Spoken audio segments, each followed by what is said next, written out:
સાણંદ તાલુકાના વિરોચનનગર ખાતે પૂજનીય સ્વરૂપાનંદ સ્વામી બાપુની નિવણતિથિ નિમિત્તે આ ભવ્ય ધાર્મિક મહોત્સવનું આયોજન કરવામાં આવ્યું છે।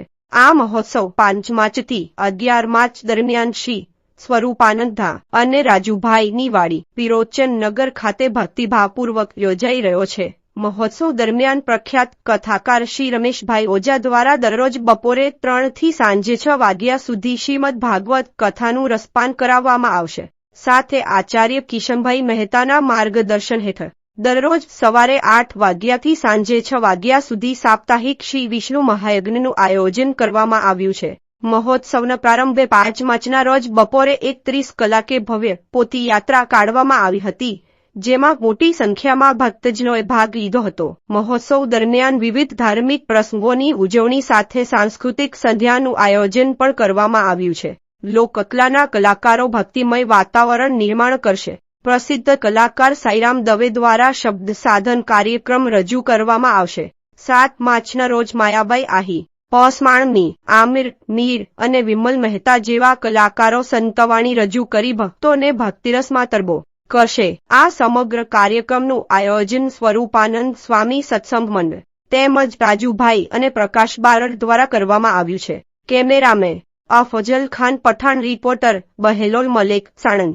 રાજુભાઈને ત્યાં કથાનું આયોજન કરવામાં આવ્યું, એના વિશે માહિતી આપો। સૌપ્રથમ તમારું નામ બતાવજો। મારું નામ અજમલભાઈ વિજયસંગ બારડ, ગામ વિરોચનનગર।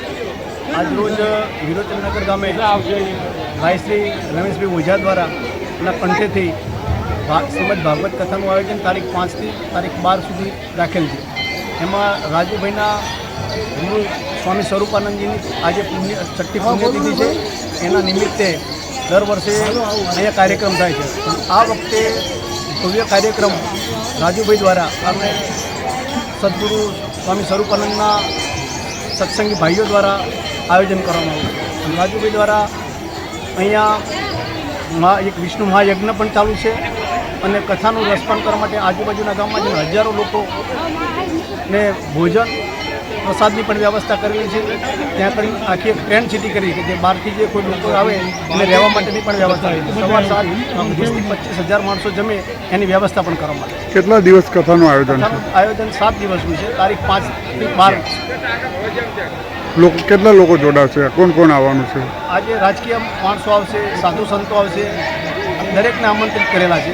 પોતપોતાના સમય અનુસાર 7 દિવસની અંદર તમામ રાજકીય આગેવાનો, સામાજિક આગેવાનો તેમજ બાપુના સેવકો પણ ખૂબ મોટી સંખ્યામાં પધારવાના। રાજુભાઈને ત્યાં કથા રાખવામાં આવી, તેના વિશે માહિતી આપો। તમારું નામ બતાવજો।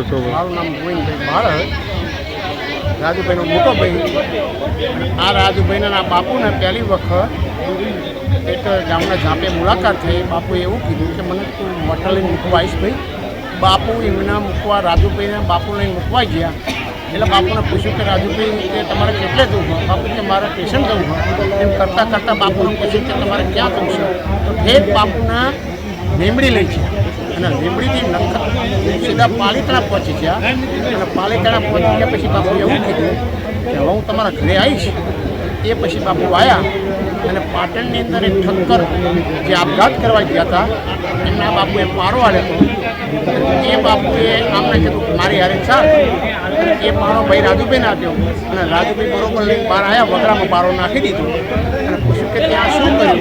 કે આખો પારો તમે બેઠા હો, કાચના ટુકડાને મારે શું કરવું? એટલે ત્યારથી આ બાપુ આવી રહ્યા। બાપુએ ઘણી કસોટી કરી।